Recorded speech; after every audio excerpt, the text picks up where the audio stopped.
How's it going, everyone? In today's video, I'll show you on how you can connect MySQL and Visual Studio Code and run SQL queries.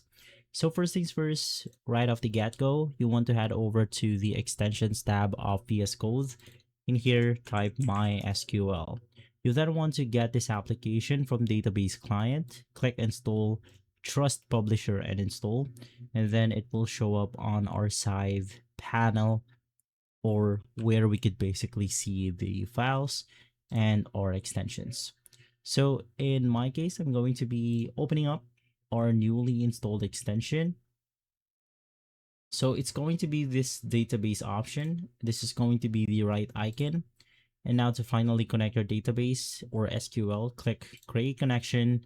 And then of course you could customize this the way you want to. So I'm going to name this something like test.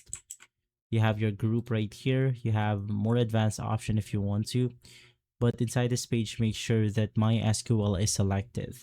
Now we could configure our main setting, SSH tunnel, proxy, and many more, but I'm just using the default host address right here. Same thing with port, but if you have changed it yourself, of course, you want to enter it right here. Now the username is going to be root, and I'm just going to leave password at none. Now that I've clicked save, it's actually going to show up on my folder right here. But unfortunately, as of right now, I don't have a database prepared, but it will just show up on the database category. Now to run your queries, it will actually just show up like this normally. And then you want to type your queries like normal one. So just type it right here and then you will be able to run your SQL queries.